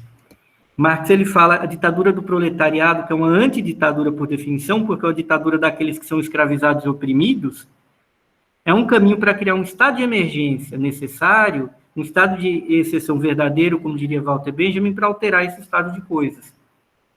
Até hoje, muita gente tentou aplicar teorias diferentes, ou até com boa vontade, transformar o Estado moderno e criar um Estado verdadeiramente democrático, mas a verdade é que sempre foi a democracia contra o Estado. Nunca houve um Estado verdadeiramente democrático, eu acredito que não pode haver. Obrigada, Hugo. E o César fez 2 perguntas, e eu vou colocar as 2 para vocês, e quem quiser responder tá liberado para contribuir. Enfim, com a não aceitação da vacina do Butantan pela Anvisa, vocês acreditam em uma possibilidade de judicialização no caso do STF? Quais são os males dessa judicialização para um agravamento da crise atual? E daí uma segunda questão, que é qual é a sua visão, quais são as visões de vocês, considerando a Constituição Federal, das reeleições dos chefes do Poder Legislativo na Câmara dos Deputados e no Senado Federal? Posso falar? Claro. Eu pegando o gancho do Hugo e fazendo depois uma provocação para ele, o quão heideggeriano Foucault era, Hugo. E, né, já que falamos de... O colega falou do Agamben e do Foucault. Bom, uma resposta... É uma resposta juridicamente simples, né? O judiciário não pode se esquivar, né, de uma demanda real. A Constituição garante acesso à justiça, e o direito à vida, né, um direito fundamental. Então, o STF não só deve ser acionado, como ele é obrigado a responder e dar uma solução a esse caso concreto. A solução, não estou dizendo no sentido bom ou ruim, mas uma decisão ele tem que dar. Sobre a questão de crise, aprofundamento da crise, acho que eu vou responder com uma provocação. A quem interessa a estabilidade? Será que o governo tem que ter estabilidade para governar? Acho que os colegas podem complementar essa pergunta. Eu ia falar sobre essa primeira pergunta, sobre a judicialização do caso no STF. A gente está observando esse movimento de judicialização muito fortemente aqui no Brasil, né? Mas uma coisa que já acontecia, por exemplo, nos Estados Unidos, uma forte judicialização dos direitos. E a gente pode pensar o porquê que isso acontece, né? Se a Constituição ela prevê uma série de coisas aí que não são regulamentadas, as pessoas recorrem ao judiciário. E aí, assim, em alguma medida, isso pode ser um diagnóstico de como a nossa sociedade está falha nas formas de construção da participação, nas formas de construção de como esses direitos sociais que são garantidos pela Constituição não estão se concretizando pelas vias que deveriam, estão se concretizando pelo judiciário. Isso gera uma série de crises, né, que a gente tem estudado aí, crise entre que colocam em xeque o papel judiciário não é esse, o papel judiciário, enfim, que fazem com que até o próprio judiciário seja alvo aí dos outros poderes, né, mas que está sendo o que boa parte dos movimentos sociais, inclusive, estão buscando para ter a concretização dos direitos. E eu acredito que isso seja mais um diagnóstico de como a gente está fazendo besteira, e, né, não necessariamente sejam... E aí, acho que alguém falou, não sei se foi o Hugo que falou, o uso, acho que no final da fala do Hugo falou, né, o uso do direito, ele pode ser um uso contra esse sistema posto, né, ele pode ser, mas se a gente está garantindo só por meio do judiciário, talvez a forma de participação, a forma de construção democrática talvez esteja muito problemática. Era mais isso. E tem uma segunda pergunta, né, que ele fez, que é sobre a partir da Constituição Federal. César, você fala, eu não estou por dentro, mas você fala sobre aquela polêmica que deu sobre o Rodrigo Maia lá, da recondução dele. Então, ao que me parece, a Constituição, ela veda, né, a possibilidade de recondução depois de dois anos de mandato. Eu não me lembro direito dessa parte, assim, mas é outra coisa que a gente pode pensar, assim, qual que é o problema dessas reconduções, né? Num sistema caótico como o nosso, que existe aí um patrimonialismo, um clientelismo, uma série de problemas na condução dos poderes, desses representantes que chegam lá com uma mentalidade de se manter no poder, né? Então, eu acredito que o problema não seja nem jurídico em si, seja da forma como as coisas, as consequências que isso leva, né? Não sei se eu te respondi ou se era isso, assim, que você estava pensando. Bom, eu acredito que a questão da vacina vai ser judicializada. Se a vacina realmente funcionar, ninguém aguenta mais essa situação. E para a economia é ruim. Em muitos momentos o Bolsonaro ele é útil para o sistemão como um clown que não manda, porque, veja, todo mundo concorda com a coisa no país, inclusive o Bolsonaro, que ele não deve governar. Ele não quer governar, ele quer mudar o regime, porque ele tem um projeto de poder que só pode ser exercido em outros termos, com mudança de regime. Isso ele nunca escondeu. Se trouxer o Bolsonaro aqui e perguntar a Constituição de 88, presidente, não, ela impede de governar. Ele quer uma mudança de regime, então ele não governa nesse regime, ele não tem nem interesse, ele toca o que dá, e, na verdade, os poderes que o colocaram lá, usaram para bloquear o outro lado e aplicar uma política econômica, que eles têm acordo tático de curto prazo, pelo menos, que favorece grandemente ao capital financeiro, ao grande capital. Então, o Bolsonaro é esse clown. Por isso que sempre que ele tenta realmente mandar, ele tenta, de alguma maneira, ciscar e pensar no seu grande golpe, nunca dá certo, ele não tem poder para isso, ele bem tentou. Ele tentou, não conseguiu, mas, ao mesmo tempo, ele não é derrubado.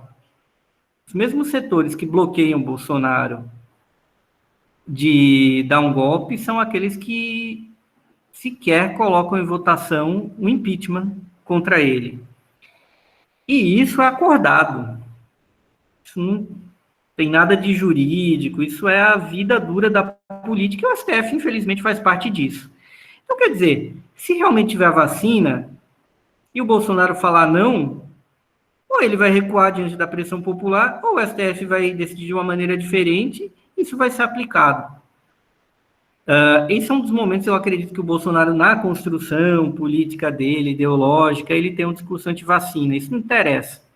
Isso vai ser atropelado pelo grande capital, talvez não sendo necessário do STF, não sendo necessário sequer que a sociedade se mobilize para decidir, para pedir isso. Sobre a questão aí da recondução dos presidentes do Senado e da Câmara, é uma proibição expressa na Constituição a recondução. Faz sentido? Não faz. Na verdade, foi a ditadura militar quem proibiu a recondução de presidentes da Câmara e do Senado. Isso foi reiterado, acabou continuando na Constituição de 88. Para quê? Para ter um poder legislativo fraco. Mas está lá na Constituição. Isso poderia mudar como? Mediante emenda constitucional. Isso não foi colocado em votação. Então, na verdade, o Rodrigo Maia tinha o interesse de colocar isso de uma outra maneira. Isso chegou no STF, e por 6-5, se entendeu que o texto da Constituição tem que ser cumprido. Agora, eu vou colocar uma provocação adicional para os senhores. Lembrem do que eu falei no início. Outros temas que tratam de textos, do que é dito no texto literal da Constituição, são levados ao STF. Um deles foi a questão da prisão em segunda instância. Boa parte dos ministros que votaram pelo texto literal da Constituição ontem foram aqueles que entenderam que é válida a prisão após condenação em segunda instância.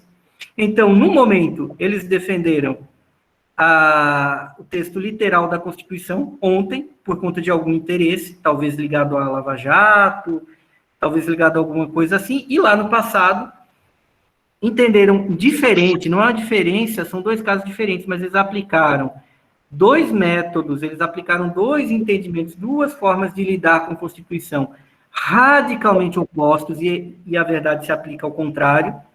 Muitos daqueles que ontem votaram contra o texto literal da Constituição entenderam que o texto literal da Constituição tinha de ser respeitado no que diz respeito à prisão de segunda instância, que significa o quê? Isso é política. A gente tem de entender o direito para entender a política. Isso não é simplificar o debate jurídico. É entender o que são esses mecanismos que existem na Constituição e lembrar que a lei não é uma coisa que vem de Deus, que cai aqui e se aplica. A lei natural, sim. A lei civil, não.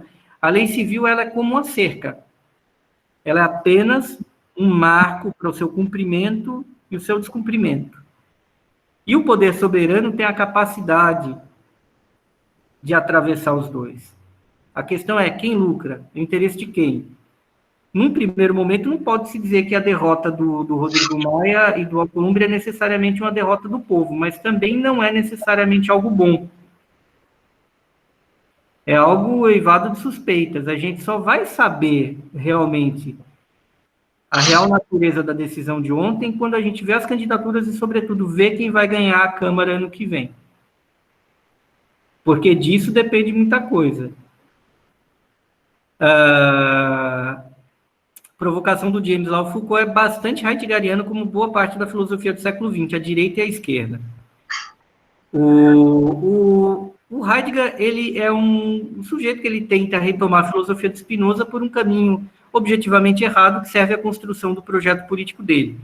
Heidegger não é um filósofo, é um charlatão nazista e um ideólogo mas não do nazismo. Heidegger era pior que um nazista. Ele imaginava o nazismo como uma ditadura necessária para a construção de um sistema, por sinal, muito parecido com esse que a gente tem, de neoliberalismo, de economia fluida. Isso a gente é precisar de várias lives para discutir, mas esse é o ápice da filosofia do Heidegger, só que ele coloca isso de uma maneira altamente sofisticada que seduziu inúmeros filósofos dos mais diferentes campos, Sartre, Foucault, Merleau-Ponty, até que a gente chega numa figura absolutamente oposta a qualquer coisa que poderia lembrar do nazismo, mas a leitura de Heidegger de dialética, a leitura de Heidegger em relação à existência, a leitura de Foucault em relação à própria morte, isso tudo se coaduna com o pensamento heideggeriano e a particular adulteração que Heidegger promoveu em relação à filosofia de Spinoza. Isso é central. A filosofia de Spinoza é fundamental para que Hegel pudesse ter existido, para que Marx pudesse ter existido, e para que Heidegger, fraudando isso, pudesse ter existido também. E Heidegger era um tamanho canalha que não foi morto, né? Ele sobreviveu ao julgamento de Nuremberg, embora tenha indiscutivelmente cometido crimes durante o nazismo na Alemanha, inclusive contra o mestre dele, o Husserl, um filósofo judeu, que nem era de esquerda. Infelizmente, essa praga está muito presente na filosofia contemporânea, e isso faz com que a filosofia contemporânea muitas vezes seja inofensiva do ponto de vista do pensamento e da ação em relação ao sistema. Eu faria uma pequena exceção ao pensamento francês contemporâneo, a Deleuze, a Guattari e a Badiou, que não são heideggerianos, são anti-heideggerianos em grande medida, mas os demais eles acabam ficando presos nessa armadilha de tentar fazer uma leitura progressista de Heidegger, de tentar ler Heidegger para além de Heidegger e, sem querer, cometem um erro muito grave. Isso vale para Foucault também, que é um grande historiador, mas não é um grande filósofo, inclusive por essa razão. Sobre o julgamento do STF, uma coisa que eu acho que a gente sempre tem que ter em consideração é que nem sempre, quando se vota a favor da Constituição, do texto constitucional, se está dando um voto a favor do sistema constitucional. Não é uma contradição, mas você pode manter o texto da lei e pode ser alguém que está um fraudador da Constituição, como alguns ministros do STF são, quando, como bem disse, usam métodos completamente diferentes segundo as circunstâncias. Bem, quer complementar alguma coisa? Antes da gente caminhar para as considerações finais, eu estou jogando aqui no chat alguns links para vocês do Yudi. Só falar um pouquinho antes de passar para as considerações. O Yudi, como eu disse no começo, é uma iniciativa que a gente tem se organizado para pensar de algumas questões aí da conjuntura, algumas questões políticas, e a gente tem produzido alguns conteúdos. Tem o canal do YouTube que tem bastante material lá, que vale a pena dar uma olhada. Então, fortaleçam essa iniciativa, curtam a página, né? Acessem o nosso blog, também tem bastante conteúdo, que eu acho que vale a pena vocês darem uma olhada. Enfim, e agora, para a gente caminhar ao nosso final, acho que a gente conseguiu debater alguns pontos bem importantes, e acho que teria, assim, caldo para jogar a torta direito, existem muitas questões em aberto, mas, infelizmente, nosso tempo não é dos maiores, né? Então, eu vou passar para as considerações finais, 3 minutinhos aí, mais ou menos, para cada. Na ordem que começou a fala, e depois a gente encerra tudo e termina esse debate, tá bom? Carol, se você quiser começar. Gente, eu só quero agradecer, eu achei sensacional. Eu já sabia que ia ser sensacional, porque vindo da Duda só pode ser sensacional. Aí eu vou rasgar seda, os meninos fizeram também, eu vou rasgar. A Duda é minha grande companheira no mestrado, grande presente que o mestrado me deu.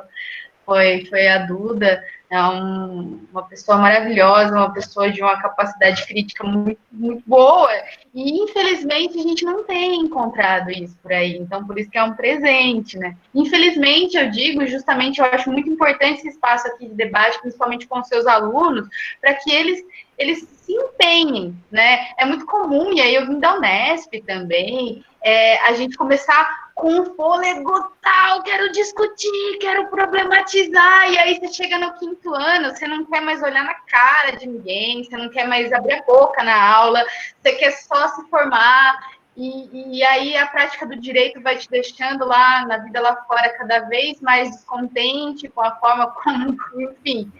Então, eu acho importante esse espaço que a gente está construindo aqui.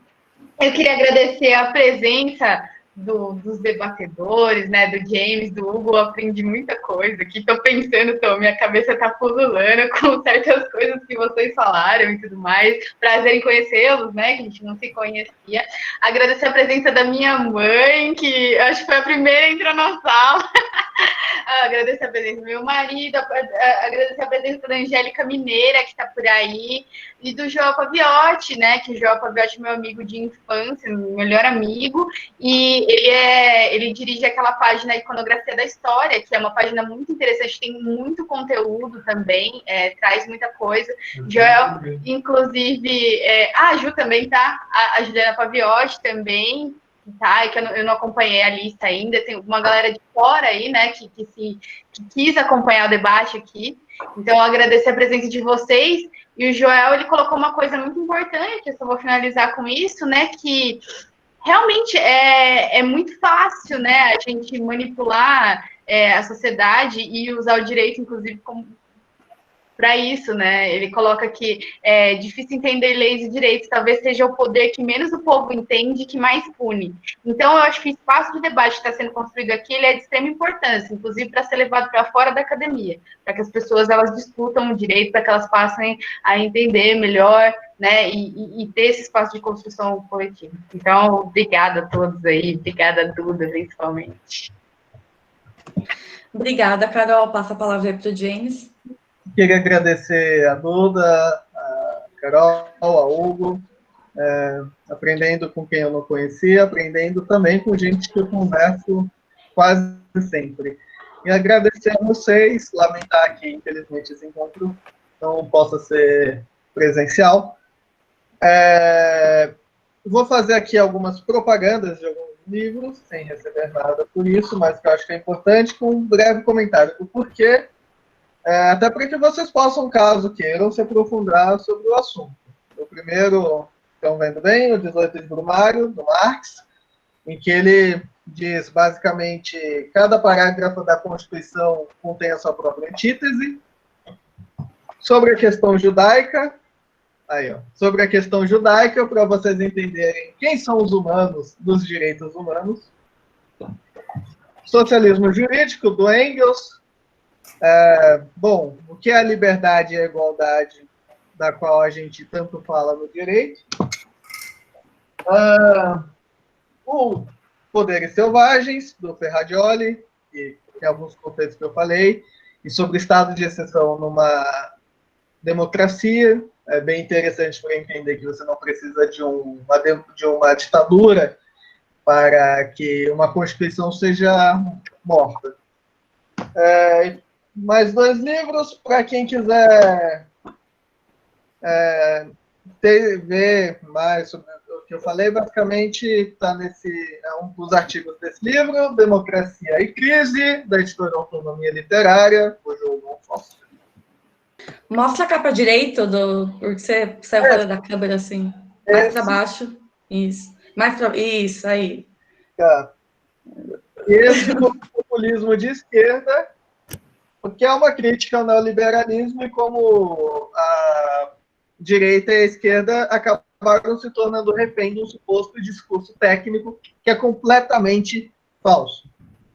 Boa noite, se cuidem, fiquem em casa, se possível, usem máscara, leiam os clássicos. Obrigado.